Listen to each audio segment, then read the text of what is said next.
Welcome to the What If podcast with your hosts, Spencer Worth Davis and Ryan Coppery. It's a very new year, so let's get very weird. We'd like to welcome y'all back to right here. It's the What If podcast, and we did come to play a couple hours there a week. We got something to say.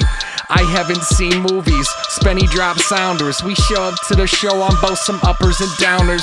We missed y'all a lot. Glad to be back in this shit. Let's kick a new year off spooked on some Black-Eyed Kids. What's up?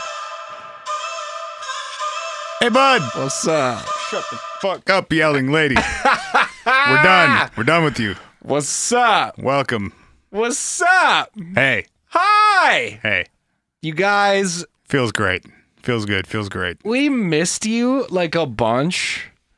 Like a big whole lot. Mm-hmm. And we're glad to be back up in your earballs. So bored. All my family was sick of hearing me talk about weird shit that they didn't know anything about. And you're like, whatever, I'm gonna go play with my internet friends. These strangers who don't speak back know what I'm talking about. They get me, Mom. You don't get me. They like my monologues about aliens. Screw you, Dad. I'm gonna go play with my ghost friends. Ghost blog. Ghost blog. We're back. We're back. What's up, man? How you doing? Happy 2019. Thanks, bro. I'm doing great. Yeah? Yeah. You've been doing things in the new year? New year, new you? New year, new me. In the new year, have you responded to that one woman who keeps leaving us voicemails about your actual day job? Who somehow got our podcast phone number? It's not what I'm interested in at all. You should respond to her because she's left us like 4 voicemails about a thing that has nothing to do with ghost blogs. I'm gonna just gonna not. I don't know. I'm very curious how someone actually looking I got different jobs, man. I got many jobs. No, I believe you. I rap, I podcast, I write. I know this to be true. I'm just very curious as to how she found the absolutely wrong one of those things. I don't know, but I don't like it.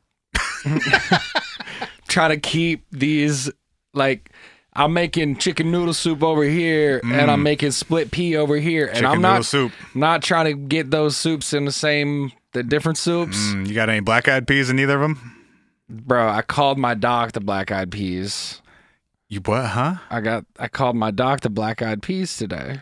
Oh, your doc. My doc, my notes. I was like, your dog? Ryan bought a dog? That's a weird name for a dog. I would have named called it my Fergie dog- if I wanted to make a black-eyed peas reference, if anything. I named This is my dog, dog- Aptala App, or whatever that dude's name is. No, my dog's name is the black-eyed peas. You gotta say the whole thing. Featuring Fergie, App, Will.i.am, Come here, the black-eyed peas. and the other guy. You have to say the. It's like a This is my Tribe Called dog. Quest This or is my a dog. pimp named Slickback. This is my dog, a dog named the Black-Eyed Peas. Uncle Dog. A dog named Is that Uncle an Dog. Uncle Cracker reference? Your other favorite band? Sorry, what? Nothing. What did you say my favorite band was? Uncle Cracker. Oh my God. And the Black-Eyed Peas and Sublime. Those are your Mount Rushmore, right? My Mount Rushmore of I don't know what the fourth. fucking I don't know what the sweet fourth pop would be. music. Hootie, maybe. Hootie. Yeah. Wow. I can't. I'm honestly offended. I'm honestly offended. Well, you do have horrible taste, so I Dude, mean, it's the Black-Eyed Peas had some heaters. see. I'm not saying like a ton, but like Boom Boom Pow is a shredder. Wow. Gotta get that. You don't have to. I actually wouldn't recommend it. You know what I was gonna do? I didn't do this. Okay, so guys, we're talking about Black-Eyed Kids today. And Oh, right. We're prepared to be spooked as heck, buds. I prepped a solid hour of Fergie talk. My bad. Oh, you did text me Black-Eyed Kids. I thought you texted me Black-Eyed Peas. I thought we were reviewing their albums in chronological order. No, I did. I had this idea where I was going to not reference the Black-Eyed Peas at all. That didn't work. And then, well, you referenced them first, which is why I fell in with it. But I invited you in. You invited... Uh-oh. I'm scared again. Get prepared to get spooked, buds. No, but I was going to wait, and if you didn't bring it up, I was just going to start trying to work in Black-Eyed Peas song titles throughout the episode. So I created a list of Black-Eyed Peas song titles Okay. that I was just going to slowly start referencing. Now no. Let's do this. If you still try and work them in, and if and when I catch one, I'll just give you a... How's that sound? Okay, all right. That sounds like a good game show. We'll see how many I get. I feel like this is going to be real awkward. This reminds me of...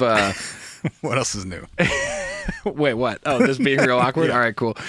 This reminds me of... I don't think I've ever told this story on the show before. When I used to bartend and wait tables in college and a little bit after college, we used to play this game where all the servers at the restaurant who wanted to would put a $10 bill in one folder at the beginning of the night. And then we would all put in one word and we would assign each word point values. And then throughout the night, it was an honor system, but throughout the night, you had to work those words into your table conversations. Sure, like the Super Troopers bit. A little bit, yeah, but it was like a list of like 5 to 10 words. So, but they'd be weird. You'd be like Cadillac. Try to say Cadillac and what it is. So you'd be like, the breakfast burrito is tight. It's like the Cadillac of breakfasts.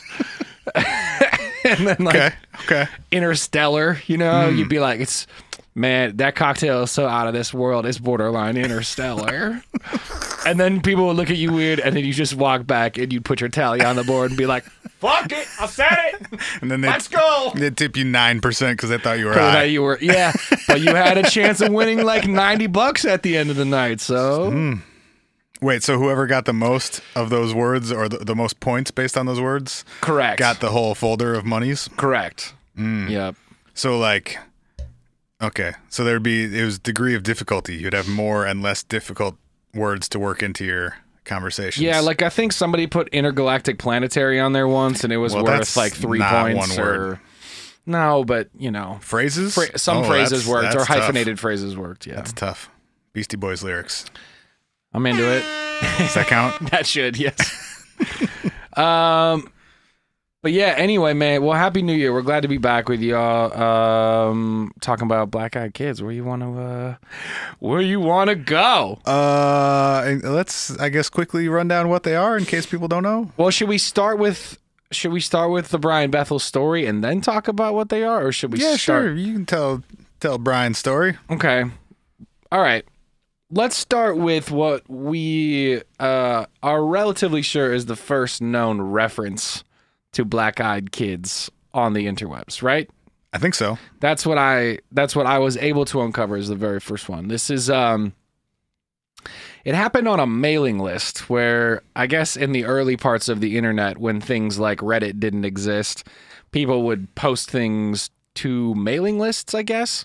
You can sign up for like an email list of and there were moderators, sort of like a newsletter, kind of. Right. And there were moderators, and people could like submit, and then the moderator would like forward it to the whole list, and people would discuss it and shit. Reply all into infinity, right? And nuke your own email inbox pretty quickly.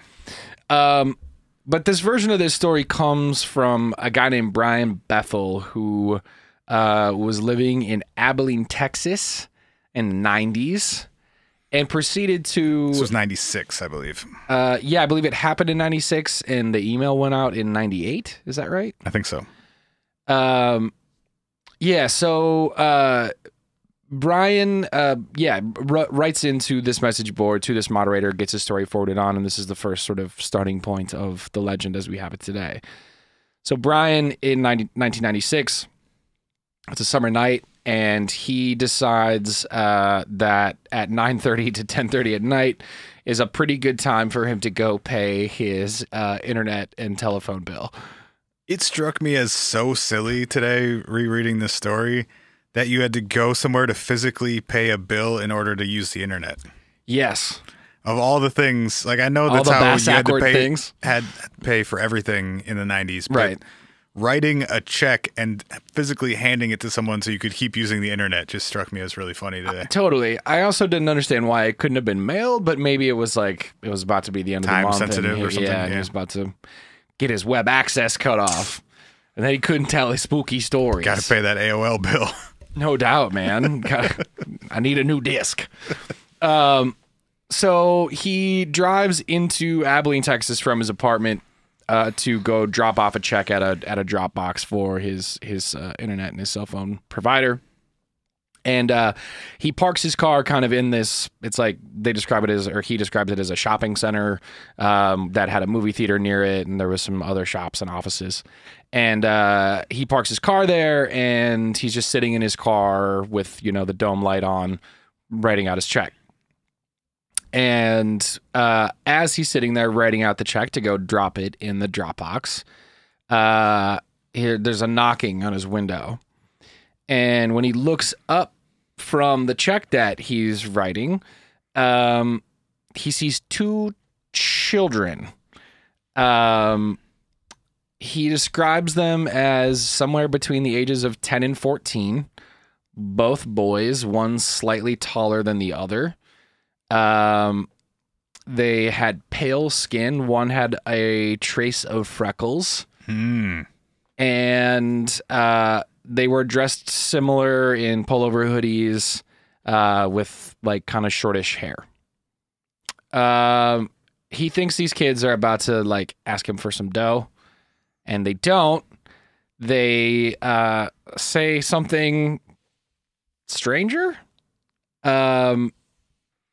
Well, the first thing from the version that I read, yes, from David Weatherly's book, which has an updated like interview with Mr. Bethel. Oh, interesting. I'm reading the actual email copy from the blast that went out in 1998. Oh, okay. But no, go ahead. This version says that updated one is probably more clear of what he wanted to communicate. This version says that they asked him for money to see. They first asked him for money to see a movie at the theater. Okay. That was like the first. That was their opening line. And then shit got weird. Got it. The version I have that went out in the email, he quotes them saying, "Hey, mister, what's up? We have a problem." Oh. Okay, yeah, that's different than the version I read then. "You see, my friend and I want to see the films, but we forgot our money. Oh, okay. We need to go to our house to get it. Want to help us out?" And so he says that... As in, like, can you drive us there? Kind of implying that. Okay. Like, as in, we forgot it. We need to go get it. Can you help us go get it? Yeah. He says, though, that they're not typical kids. They have, like, they're kind of... spooky kids. They're spooky kids. They got, like, awkward vocal patterns. They've got kind of, like... weird cadences, and they use some weird language. Yeah, one of them said it won't take long, which, I mean, sort of makes sense in terms of if you're asking someone for a favor. Right. But then the other one said, we're just kids. Yeah. Which seems like sort of an odd/ominous thing to say to someone who can clearly see that you're kids. If you're trying to convince someone that you're just kids. Why are you saying it? Yeah. The version I have is a little weirder than that too. The way that he wrote it in here is, "Come on, mister. Now we just want to go to our house, and we're just two little boys."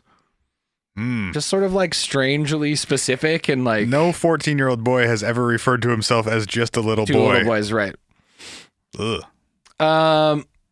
So he's kind of freaked out by these kids. They're acting weird. Mm-hmm. It's dark. It's late. He's like, not about it. They continue kind of pressuring him, like pushing him. I have it in here as, "Come on, mister, let us in. We can't get in your car until you do, you know." Wait, what? Just let us in. Wasn't he already in the car? "Just let us in, and we'll be gone before you know it. We'll go to our mother's house." Yes, he never got out of his car. He was sitting in his car while these kids are talking to him. But he said, we can't get in until you do? Correct. That doesn't make sense. Well, I think there's also a possibility that it could be read as, "We can't get into your car until you do, you know," as in like you do like a thing. Like they're like encouraging him to do a thing. Like you do, you know, like until you, because yeah, a lot of these stories, like the kids have to ask permission before they can enter a house or a car or a new location. Yes. So is that maybe what's being implied there? Like we can't, like, will you let us in because we need you to let us in? Yes. Because we can't get in unless you let us in, kind of thing. Weird demon logic. Yes. Got it. Yes. Also, their eyes are totally black. Yeah. Next, after that line, for the first time, I look up and notice their eyes. I'm going to read directly from Bethel's version of this that he wrote and sent look, out. if you're not prepared to do the research, Brian, why make the statement in the first place? Wait, I don't even know what that was related to this time. I've just been weighing, and his name is Brian. Oh, got it. Brian, got it. I was just going to wait until you stopped for a second and hope it was relevant. Send it in. Just going to send it, bud. For the first time, I noticed their eyes. They were coal black. No pupil, no iris, just two staring orbs reflecting the red and white light of the marquee. At that point, I know my expression betrayed me. So he's talking about like he's fucking freaked out extra now because he hadn't noticed that at first. It was probably dark. He's like saying he was inside. He had the dome light on in his car, so he might not have been able to see him really well because you got that like inside light, outside dark kind of thing going on. I'm just always skeptical when people write like that. My expression betrayed me. Yeah, no, it's totally written with like a fictional, storytelling bent to it for sure. This dude is a writer, though. Yeah, correct. He's a columnist for a newspaper in Abilene at the time. Okay. They follow with, "Come on, mister, we won't hurt you. You have to let us in. We don't have a gun." Jesus, kids. You suck at negotiating. Right? Hey, we're just kids and we totally don't have a gun and we're totally not up to any sort of weird shit. Right. Just help us out. Right. Whatever we're about to do will only take a second. Seriously. Oh, now I'm fine. Totally. Also, this goes back to your whole, like, describing yourself as we're just kids when, like, it's obvious that you're kids. Like, it's that whole, we don't have a gun. Well, now I definitely think you have a gun. Right, the fact that you told me you don't have one makes me think you do. I was pretty sure you didn't until you said that you didn't. Right. Now I'm confused. Yeah. On the we don't have a gun line, he gets freaked out. He says, though, even though he was freaked out by them saying this, he found himself sort of like going for the door anyway, like he was going to reach to the back door, just let him in. Got him. And then all of a sudden he's like snaps himself out of it, realizes that what he's doing, and angrily the kids say to him, "We can't come in unless you tell us it's okay. Let us in," as he throws his car in reverse and drives the fuck away from that movie. Runs over both of the kids. Right. Blasts them.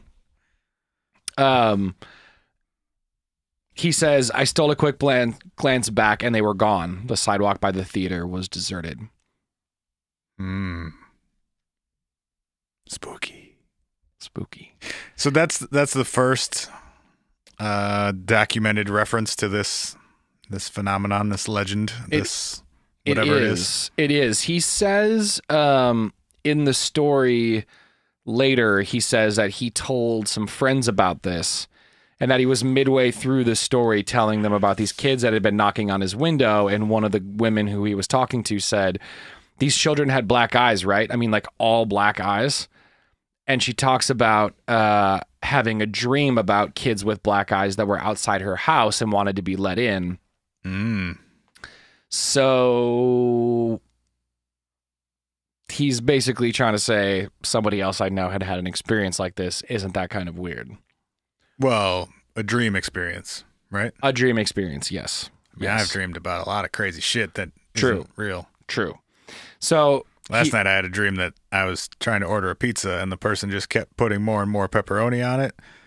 And I kept being like, that's enough. That's too much. Can you take some of it off? Wait, please stop. I'd like that pizza.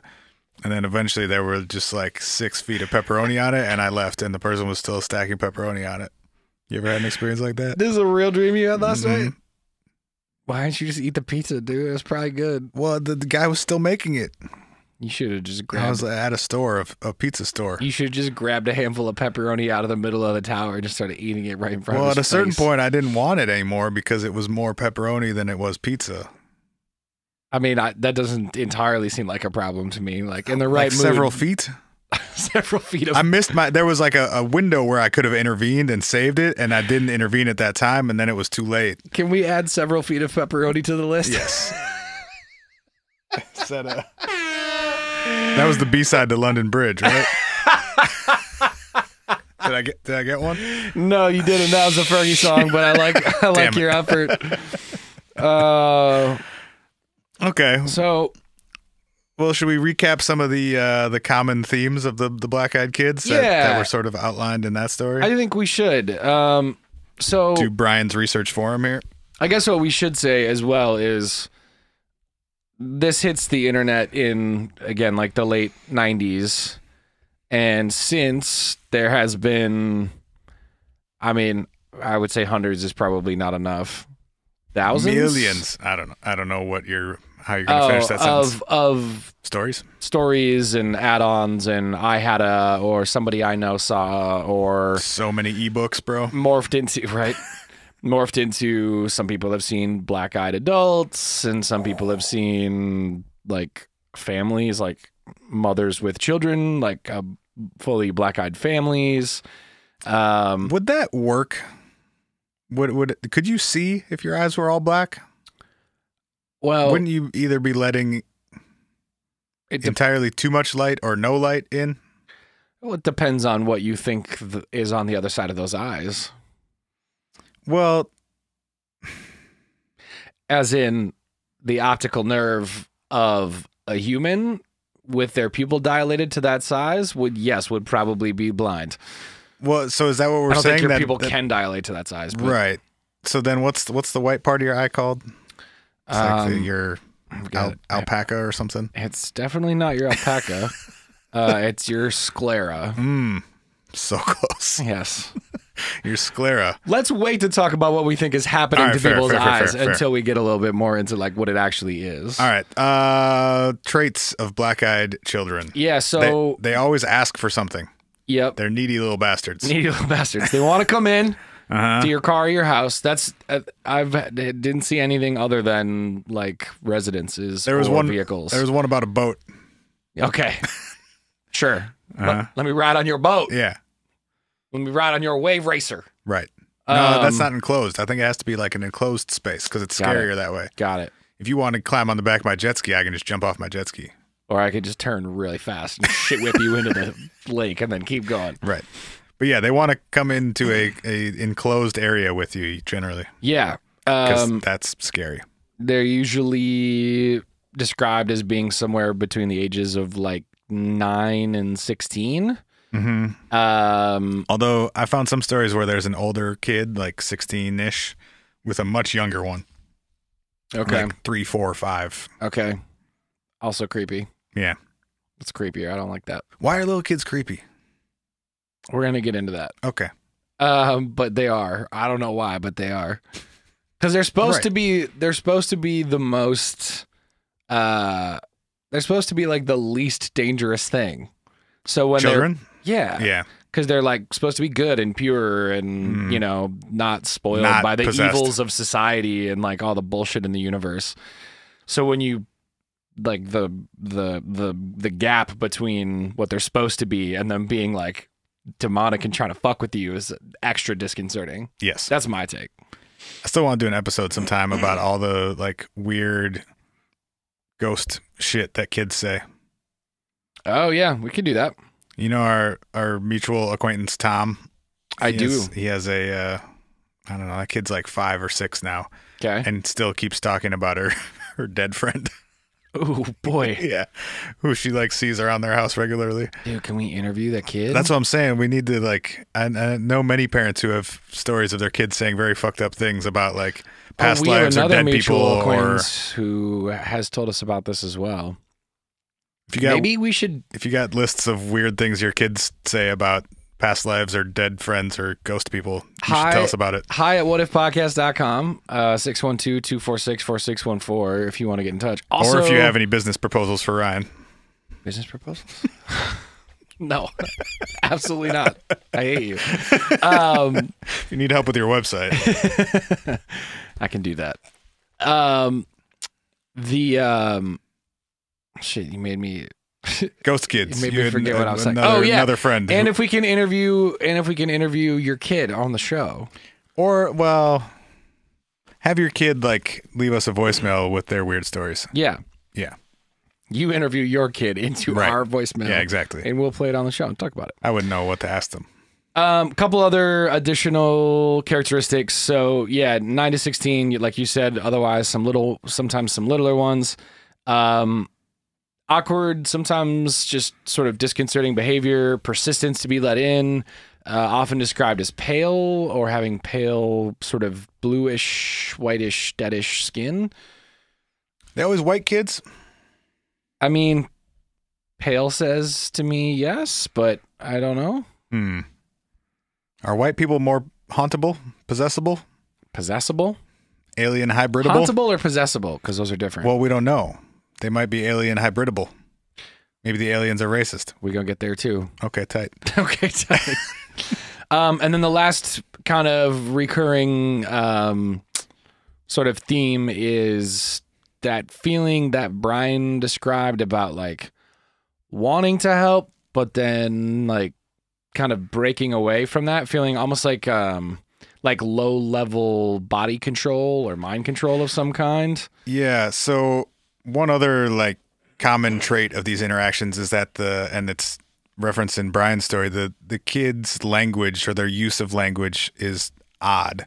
Yeah. Some people describe it as being like a script, like the kids only know a few lines that they've memorized and they just sort of repeat them over and over, even if the conversation goes away from that's interesting. Whatever they're repeating. It reminded me, when I saw some of those notes, it reminded me a little bit of our Men in Black episode, the real Men in Black. How some of their language is lots of awkward overlap. And there's tons of overlap with these interactions in general, with the like appearing out of nowhere, disappearing quickly, wanting to come into your space, being dressed oddly, having odd speech patterns, using overly formal language sometimes, having like a severe lack of social skills. The one other thing with the language is that some people, and this is something that's laid out a little bit in David Weatherly's book, some people have suggested that the speech might be like a form of hypnosis.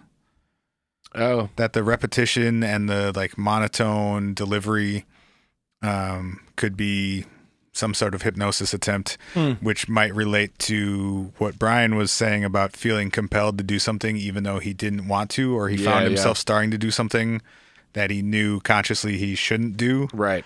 Other people have reported similar feelings of like being compelled to let the person in or to help them out or to go somewhere with them, even though their brain is telling them not to, or that they feel very scared about doing it. Right. Which is an odd overlap with some of the UFO and alien abduction report stuff too. Feeling where like compelled to move or act or... Yeah, or like even to go to a specific location. Right. You know, without thinking about it. Yeah, I felt compelled to get up and go outside and look to the east because, I don't know. Right. And then when I did, I saw, whatever. Right. One thing that you mentioned there that I saw in a lot of the things that I was able to pull as well was the fear thing is interesting because, like you said, why are kids creepy? And there's a lot of just the inherent, like, it's nighttime, a kid knocks on your door, they have all black eyes.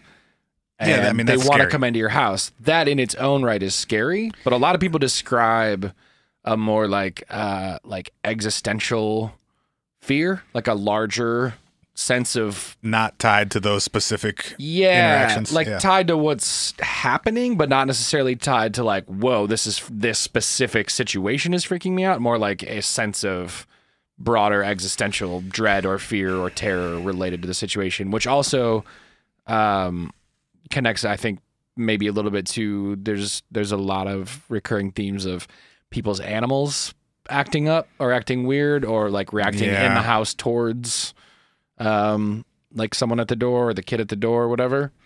I never know what, if any, value to place on that aspect of these stories, whether it be, I mean, because you hear that with any sort of paranormal interactions, whether it be ghosts or aliens or black-eyed kids or whatever, that, the dog heard something that I couldn't, or the dog was freaking out and she never does that. And it's like, okay, there's so much context there or like so much ambiguity there that would really only be meaningful to that person You know, like Sure. who knows how that animal normally acts or towards whoever or whatever. Yeah, and even then the behavior can't necessarily be linked to a specific thing because you don't know what is happening. I mean, there's ambiguity because inherently in these stories because we don't have an explanation for what's going on. For sure. So to try and say like, okay, well, your dog was acting weird, therefore what? Yeah. That kid is a demon because your dog barked at it. Like, I just don't know what the. I mean, I think that is sort of the implication how do you? That's such a. Yeah, no, I think my dog has never barked except in the presence of demons, and 100% of the time when a demon is present and verified by exterior means by demons.com. I got my mailing certificate from demons.com. I'm a real true demon. 100% of the time, a dog named the Black Eyed Peas barks at demons. It is fact. It is fact. Who would like to buy my dog? It's a demon hunter. $1 million. Dog the Demon Hunter? Did we just create our first book? Dog the Demon Hunter? Instead of Dog the Bounty Hunter, it's Dog the Demon Hunter? A dog named Dog the Demon Hunter? No, the dog's name is the Black Eyed Peas, and it's Dog the Demon Hunter. Yeah, I'm lost. We haven't even finished the title of our book, and I'm lost. All right. Well, so I think the answer is no. We didn't just create something. Sounds about right. We created yet another dumb idea.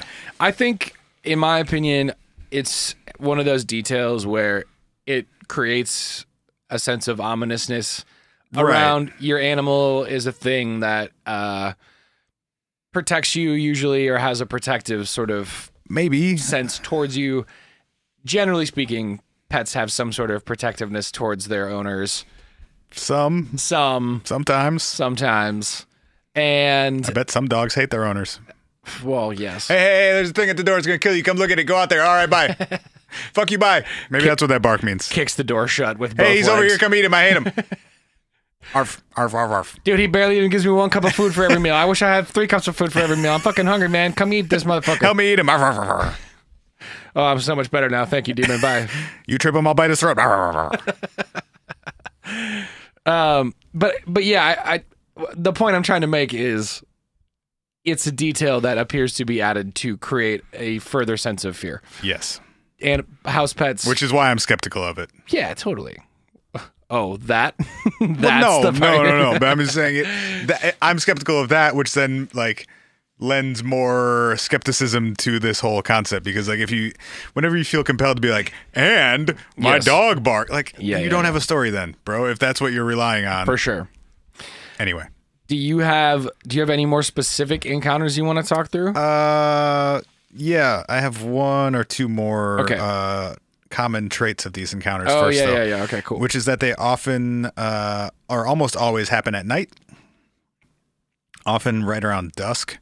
And then this was sort of referenced in Brian's story, but the kids will seem to be able to move very quickly and silently, not by means of normal locomotion. Right. So people have often told stories of like Brian did where, I turned around and they were gone, but also sometimes the inverse of I turned around and they were suddenly right next to me. Yeah. So either moving towards or away from in an amount of time that shouldn't really be possible or without, hearing them and seeing them move. For sure. Last one, some people have said that some of the black-eyed kids have talons instead of feet. Wait. So what? +1 for the demon theory. They got bird feet. Okay, first of all, specifically raptor feet. First of all, I didn't read that anywhere. Second of all, well, it might be false. Who knows? All of this is likely false. I was gonna say, it's If we're gonna take it there, we might as well take it there. Yeah, some of them got bird feet. That's a pretty big step in this whole process. Yes. Hey, there's some weird kids. Their eyes look pretty weird. Also, they're birds. Wait, what? From the ankle down, bird. These kids are really awkward. They talk weird and they show up to your house at night, and they're birds. What? They're probably delicious. We should try baking one. Yeah, dude. I couldn't find any stories of what happens if you let one into your house or your car or your boat? Well, Is that because okay. I was gonna say, is that because they're all dead? Do they become black-eyed kids themselves? There are some people who insinuate that the reason those are much rarer is because those who do let them in may not live to talk about it. Sick. Yes. Is it like a zombie thing? Do you become one of them? No. So I only saw 2 stories. By the way, I have a hard time referencing these stories because they float all over the internet. Most of them are posted by like anonymous Reddit users, or they're on blog posts, or my friend's uncle told me this once. Yeah, they're no one ever takes credit for this shit. Right. So I can't really be like, shout out to Brian. I can't really be like too specific about it. But there were 2 instances I found where people talked about there being electrical disturbances in the home once the children were let in, and then. Also actually, common with UFO encounters. Yeah, and going back to the UFO stuff, the other one is people experiencing like sickness. Is that just because they're really gross looking? They saw the bird feet and got grossed out? Oh my God, your feet! No, I mean more like... they come inside, they take their shoes off, and then... you disgusting child, get out! No, I think it's more like... I think it's more intense than that, like full body illness, potentially life-threatening illness, cancers. Oh, how long were they there for? Well, like, or is it like insta-cancer? No, I think it's like they're there for. I mean, the 2 that I saw, it seemed like they were there for like 30 to 45 minutes. They kicked the kids out or whatever, and like in one situation, the husband of the wife who let the kids in got bladder cancer and died or something like that, and blamed it on the visit from the children. I guess my question is the next day or years later? No, this was like 6 months later. Yeah, okay. But yeah, the couple of people have said that they attribute some of the ominous dark like sensations of the kids to creating like death and malice in health and well-being and your light bulbs to these little fuckers. If they ever show up at my house, I'm gonna invite them in and ask them to take a look at my oven, and then push them in and see how tasty they are. Sick. Sick. I'm gonna call you. I'm gonna invite you over to eat one. You got to do that before they take your power soul? out, or your soul, or my bladder. I guess that's one way of saying take your soul, take my power out. Oh wow, nice. Thanks. I'm gonna put like a pair of lead pants on so they can't get to my bladder. Or like not pants, overalls. Okay. Lead overalls. Keep my bladder safe, and then push them in the oven. You got to use one of those beekeeper mask. I don't know how much that's gonna do. I was going for like a welder shield, but you made a motion, and I took a guess. It didn't work out. You can't sting my face, you weird bird kid. Fuck off. Everybody knows that as soon as you get black-eyed kids, you get bees. That's how you get bees. Yeah, exactly. You were saying you had trouble finding specific stories. I have a very specific one from a person with 2 names. We can accredit it to an actual person. Okay, that's who's cool. Still living in. I should clarify, not specific stories, but like there's not a ton of people who are out there owning their story with names attached. Yeah. This dude did. Let's do it. His name is Bret Swanker. Swanker. We're getting Swancer? Swanked up. Swancer. Swancer? Swancer? It's like you saying my name with a weird accent. Swanker. Swancer. Howdy, y'all. I'm Swancer. He writes for Mysterious Universe and wrote this version of his story for Mysterious Universe. Uh-oh. So he was 18 years old and was taking a solo road trip from California to Colorado to visit a friend. Okay. And decided to try and do the drive in one shot. Bret. 18-year-old Bret. It's got like 9 syllables in it. It's only one. Bret. Sorry, carry on. So he's going to drive all in one day, stay for a couple days, and then drive back. Okay. And turns out this drive is longer than he thought it was going to be, and somewhere in Nevada, he decides he needs to stop and sleep for a couple hours. Okay. So he pulls into a rest stop, and he's the only car at this rest stop. It's the middle of the night. He's somewhere in the middle of Nevada. This Right. sounds like this sucks Not pretty a, bad. yeah, not a already. great start. Yeah. Not here for it. So he pulls into the rest stop, parks his car, puts his seat back, and tries to sleep for a couple hours. Yep. At the time he fell asleep, there were no other cars in the parking lot. Couldn't see anybody, all by himself. He wakes up to someone tapping on his driver's side window. Mm-hmm. Startles him, obviously, and he sits up, and it's like sort of light out. So he thinks, okay, I slept for a few hours. It's morning. Maybe somebody needs me to like move or whatever. Right. And he looks out the window, and there's a young man, he says probably like late teens, standing there. And he said he was well dressed, or like normally dressed for a kid in his late teens or early 20s. Didn't look like he was homeless or like particularly rough.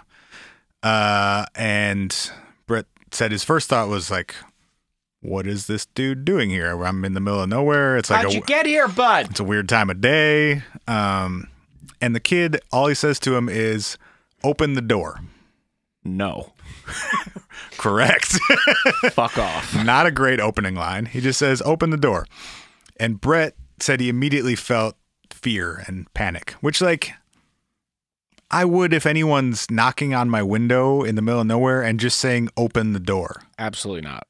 I am now panicked. Goodbye. Right? It doesn't matter who it is, what their intentions are. I don't like this situation. My first thought is, get me the fuck out of this situation. Not one single bit, bud. He said, I said simply, no. Mm-hmm. The kid demanded again. Wow, I nailed that better than I thought I would have. The kid demanded again, open the door, this time in almost a growl, he says. Yucky. Bret goes on to say, at this point, I noticed there were two others with him standing in the background. So my thought is like, Bret's getting robbed, right? Yeah, You got, I mean, like- that would be my... someone's jacking my car right now would be the first thing I would think. Yeah. So he said he noticed two other people like in the back, further back in this rest stop, and there was a pickup truck nearby, which he assumed was theirs and how they got there. And the truck had like a big spotlight mounted to it, like on the roof of the cab. Yeah, I've seen those before. And the spotlight was shining down like onto the surface of this parking lot. Okay. And that was responsible for, it was still the middle of the night, but that spotlight was so bright that when he first woke up, he thought it was morning, or like the sun was starting to come up. Okay. So he's woken up out of the middle of sleep, like he's disoriented. You fucked up, yeah. So he realizes now it's still the middle of the night. He hadn't been sleeping for very long. Thinking that he's getting robbed and these kids are fucking with him, he pulls a knife out of his pocket and shows it to the dude at his window. Like, Sick. fuck off. I'm not opening my door. Right. And if I do open it, you're getting It's to stab you. shanked. Yeah. The only reason I'm opening this door is to stab your face. Reconsider your question. Yeah. You fucking weird kid. So he pulls out the knife, thinking he would like scare the kid off. Instead, the dude gets incredibly angry and shoves his car. Like just two hands to the side of the car, shoves it. Okay.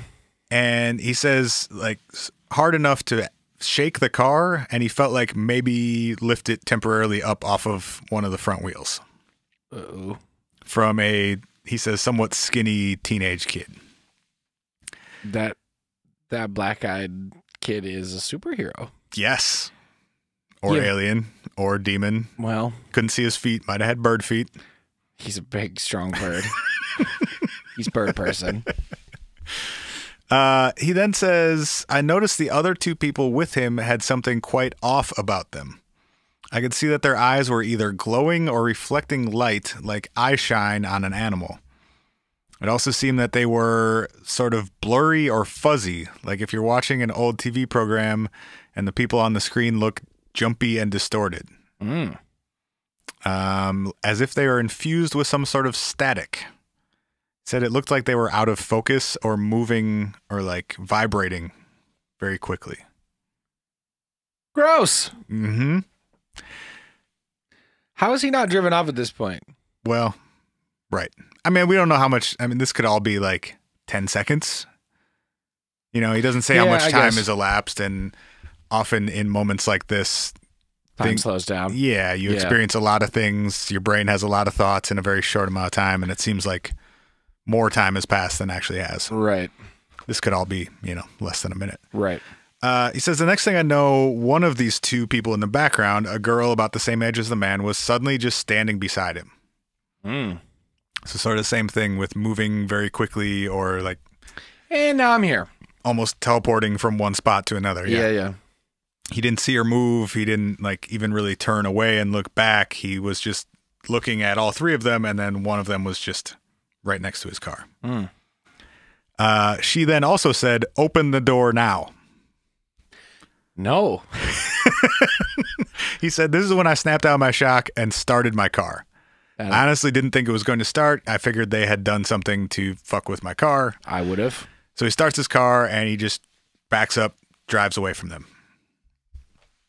However, I stepped on the gas, and as I did, I'm just reading directly from his story now. Yep. I was shocked to see that one of them, not the original man or the original woman, was running alongside my car. Nope. At this point, I was I'm out.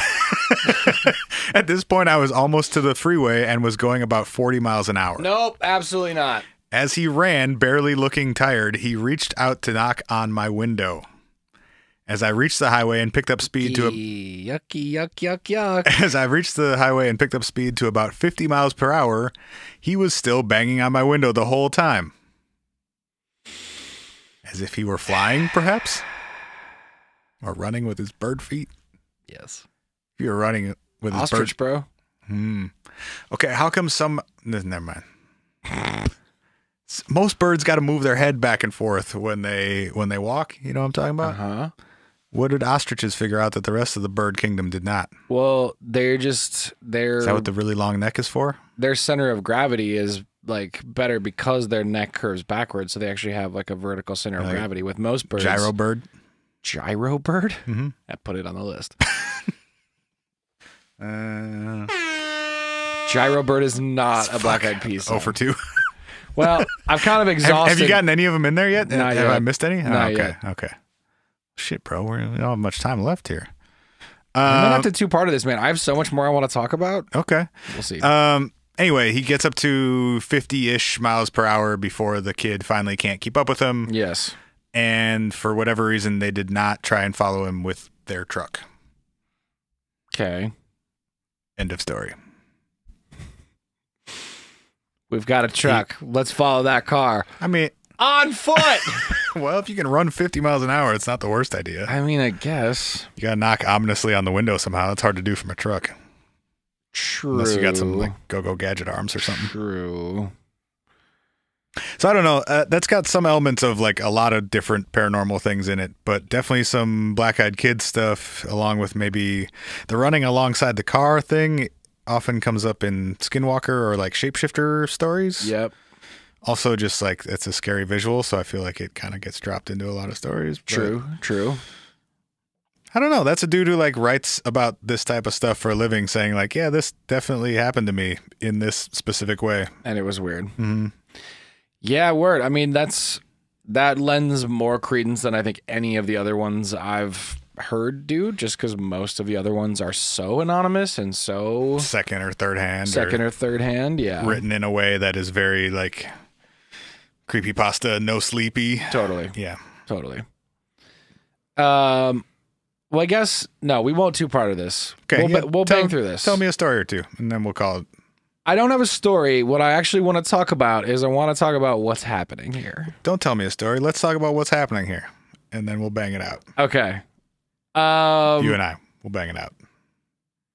Rock, paper, scissors. No. What is happening here? So I have like a bunch of interesting versions of what's happening. Hit me with them. Number one. Mm-hmm. These are, granted, these are not all like No, don't apologize for them before you say them. Say the stupid shit. kids on cocaine and marijuana. Both? What's that? Both? Well, It's an odd combo. Mydriasis is the term for the causing of the pupil to dilate as extremely big. So people who are on cocaine, their pupils get really big. If you're on marijuana, your eyes droop And then all you can really see out of people's eyeballs is the people. Whoever is suggesting this has never done either of those things.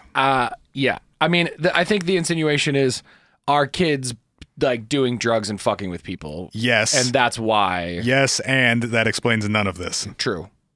Are teenagers doing drugs? Absolutely. Yes. Does Coke make your eyes totally black? Absolutely not. Full square contact lenses Yeah, sure. with kids who are fucking with people. Yes. That's got to be some percentage of these. Some percentage of these has to be. You can buy those, whatever the fuck his name was. Marilyn Manson. Manson wore them. So did, like, I think Flea wore them for a while. Yeah. But those all black contact lenses that make your eyes crazy. Kendrick's worn them in some music videos. Option 3, are all of these kids actually Marilyn Manson? In multiple forms, yes. Mm-hmm. Are people being visited by ghosts? Define ghost. Paranormal recreations of dead children who are trapped in our world. Does anyone ever have like physical contact with these kids? I didn't. Like, what happens if you punch one? I didn't see any of that. There was one story I heard. I was watching Nick Redfern get interviewed on some weird, what a guy, some weird like paranormal talk show with a blonde British woman, and I can't think of what it was. Okay, Julia Child. It was not Julia Child. She's not here anymore. Oof. Nick Redfern is definitely rocking like a Baphomet t-shirt. Yeah, dude, he's with a fucking like a skull cap with fucking skulls on it. And like big chunky jewelry and like Converses and shit. Yeah. He looks like a fucking weirdo. He is. I love him. Dude, YouTube comments were just... Somebody was like... Not kind. Somebody goes, it looks like Nick Redfern stopped at the midlife crisis clothing store on his way to this interview. AKA Spencer's Gifts. Spencer's Gifts, yeah. He looked like a biker, he looked like a really weird, nerdy cop who's trying to like infiltrate a bike gang for the first day. Yes. And then he just has this very proper British accent. None of it fits. Anyway, I was watching that interview with Nick Redfern, and Redfern was talking to this woman, and the woman who was not Julia, who was interviewing him said that a woman she know had a black-eyed kid story, but it was a story where someone had actually like reached through, like one of them had reached through a person to give something to a child. The story she told was that'll give you cancer for sure. Having a ghost reach through you? Yeah. Probably feels super weird, man. Can you feel it? You gotta feel it, right? 6 months later. Yeah. And your bladder falls out. That's a good point. It's a good point.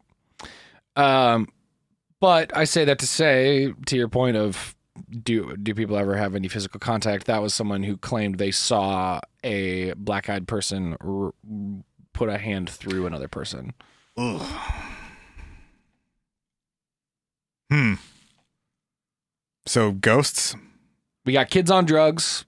We got kids with fucked up contact lenses. We've got ghosts. Ghosts fisting people? We got the Jinn. Are you familiar with the Jinn? Sort of. So in the Muslim tradition, the Jinn they're referred to in the Quran a bunch. It's a spirit that's capable of basically shapeshifting, turning into humans, turning into animals. And they have some semblance of supernatural influence over other people. They can make them do shit. These explanations don't do a ton for me because it's like just giving it a different name as if that explains what it is. Like, okay, well, now you have to explain to me what a ghost is or what the Jinn are. Or, Fair. Like, that doesn't really clarify anything for me. Fair. Someone brought up the Changelings of the Unseelie Court. Yeah, I guess. This one was actually just interesting to me because apparently in Gaelic folklore, there are malicious fairies with all black eyes called the Changelings of the Unseelie Court. And one of the stories I saw was people, sometimes grandmothers in Ireland will check newborn babies' eyes for being all black because they don't want them to be changelings. So otherwise they're babies that are evil spirits. So that one was just interesting because that goes further back to me. So Sure. I don't know. Is that an additional evidence point? Is that No. something Brian came into contact with at some point in his life when he wrote his first story? More likely. More likely. Is this an evolution of other folklore? Kind of. Probably. Yeah. Yeah. The last fun one. Oops, we found the aliens. The alien-human hybrid concept Right. is one that's talked about a lot. Thanks, X-Files. What's that? Thanks, X-Files. Did they do a thing about this? I mean, the overarching storyline across all the seasons of the X-Files is that aliens are hybridizing people by putting black stuff in their eyes. Ooh. Or, well, in their bodies. That Turns their eyes black? Yeah. The black oil. You get in you and you become an alien. That's a pretty weird way to do it. Right. When did these stories happen? Late 90s? Late 90s. Prime X-Files 96, years? 98. Yeah, true. I don't know. There are interesting, we talk about evolutions of lore and there being a lot of overlapping things, but you talk about our typical grays have light pale skin.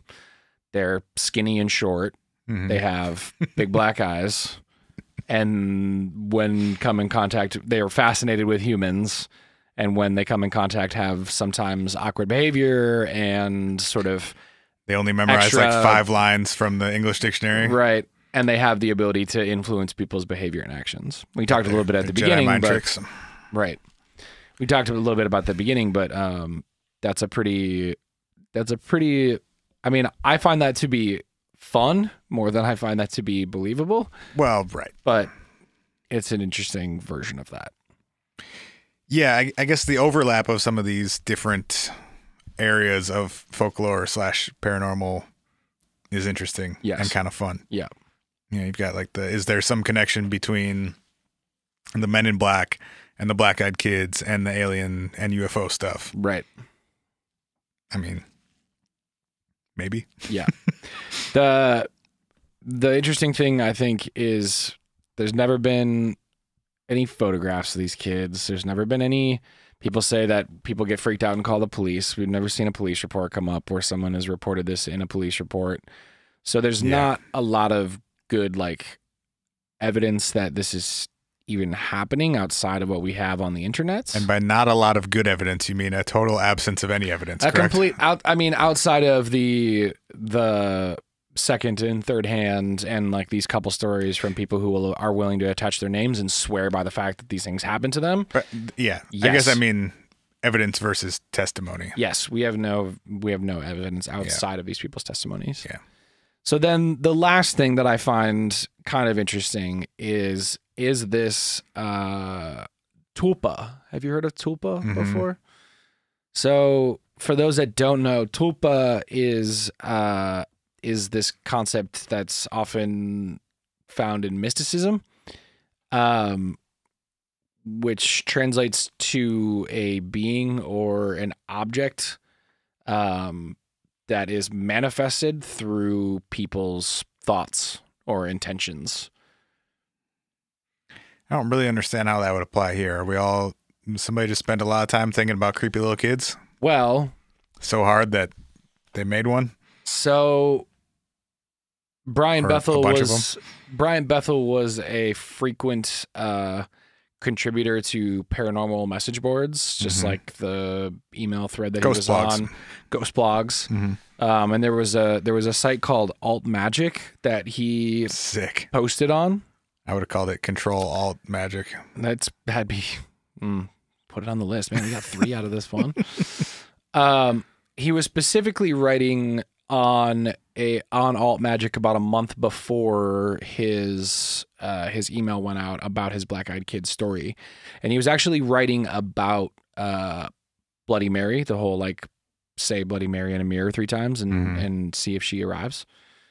And I want to read what he wrote in his post because I find it very fascinating. He says, "Then I thought to myself, what a situation ripe for a spontaneous expression of magic.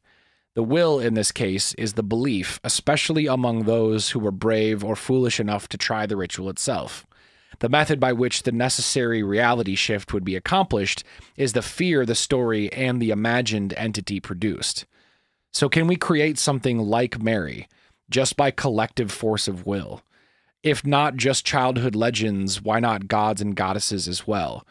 Are they all just expressions of enough collective reality shifts, or can they somehow exist on their own?